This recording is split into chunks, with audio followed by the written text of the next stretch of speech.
On Wednesday, the US Supreme Court decided to hear arguments over a bid by TikTok to stop a likely ban of the app. It and its China-based parent ByteDance are facing a law intended to force a sale of the popular platform, which boasts over 170 million American users.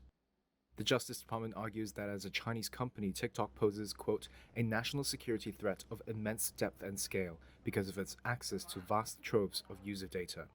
Supreme Court justices will be hearing arguments on the matter on January 10th, with the ban looming a little over a week later on January 19th.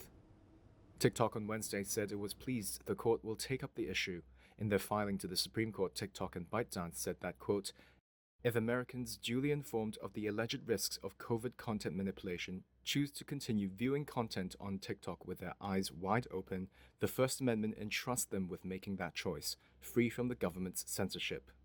The companies asked the Supreme Court on December 16th to pause the law on First Amendment grounds. That came after a lower court in Washington, D.C. rejected those arguments earlier.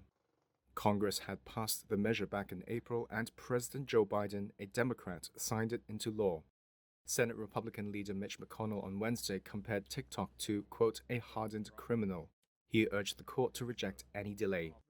However, Republican President-elect Donald Trump, who unsuccessfully tried to ban TikTok during his first term in the White House in 2020, has reversed his stance. He promised while running for office he would try to save the app from a ban. In a press briefing Monday, he said, I have a warm spot in my heart for TikTok. Trump takes office on January 20th, the day after the TikTok deadline.